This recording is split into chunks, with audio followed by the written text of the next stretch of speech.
Representative from Texas, Ms. Johnson, is recognized for 5 minutes. Thank you, Mr. Chairman. And thank you both for being here and for the candor of your testimony.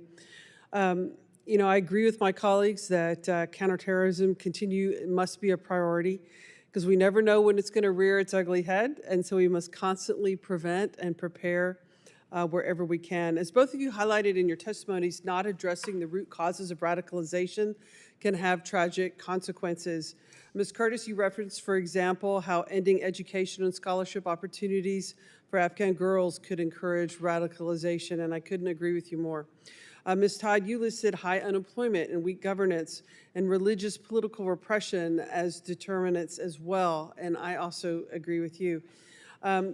So I'm presuming that we can all agree that it is fundamental for the United States national security that we continue to tackle the underlying drivers of radicalization and continue to use the soft power of the United States in this region, and it's critically important. Is that correct? Yes. And so I presume that you all both also agree fundamentally that the administration's reckless dismantling of USAID and these programs in there is a complete compromise of our national security, and it's making us vulnerable.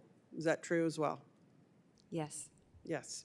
And I appreciate that, because the thing is that we've had lots of hearings in foreign affairs, and you are not the first two witnesses to come before this committee and say that the reckless dismantling of USAID by this administration is putting our nation at risk.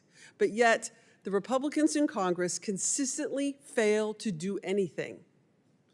I would love to see, Mr. Chairman, a bipartisan letter from this committee to the administration to tell them how important USAID programs in Afghanistan are to educate women and girls for our national security. I would love for the bipartisan area of this committee to tell this and move this forward. But instead, we have hearing after hearing where witnesses as highly educated and trained as yourselves come before us to say, these programs are harming America if we cut them. And yet, the administration is still recklessly cutting them, making our nation less safe. And you brought up something that was really important to me also, was Radio Free Europe. You agree, don't you, that it is critically important that the United States have Free Europe, Voice of America, Radio Free Europe, all of these programs that disseminate the values of democracy in this part of the world, don't you? Yes, I do. Yeah, and I really appreciate that, because yesterday we had to endure Carrie Lake coming to our committee to tell us how they are dismantling the entire program. But it is a valuable program. You're intimately involved with it. And it is not a program that solely disseminates Chinese propaganda, is it? Absolutely not. Yeah, so her testimony yesterday was completely false when she comes to this committee and says that Voice of America and American investment in these programs is not effective. That's wrong, because you are on the grounds and you were part of the Trump administration. And you've come to this committee honestly with accurate candor to tell us just how important these programs are in keeping America safe. And it is so troubling to me that this administration has so recklessly abandoned U.S. role. And I really appreciated both of your comments when you implied that if we leave the space, who's coming in?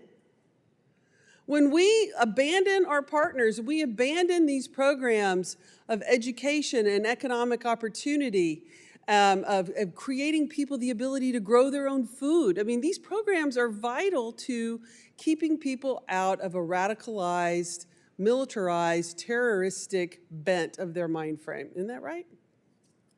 Yes. Would you, either one of you care to elaborate?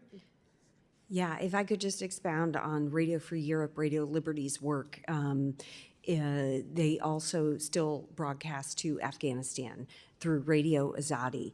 And half the Afghanistan population listens to this reporting, which provides a U.S. perspective on global developments. Also, Radio Azadi reaches Afghan women. It has a call-in show where Afghan women's voices can be heard, their concerns can be heard. That is so important. It is so Absolutely. important to have these perspectives and these ideas and these values broadcast and communicated to these countries, because if they don't hear it from us, they're not hearing it from anywhere, right? They're just hearing the opposition. They're hearing the voices of anti-American propaganda if they don't hear these programs. Russia and China invest billions in getting their propaganda and disinformation out. And if the Gentlelady's U.S. time. does not have international broadcasting, I really appreciate you Gentlelady's both time being has here. Thank you so very much. I yield back, Mr. Chairman. Gentlelady's time has expired. With that, the Congressman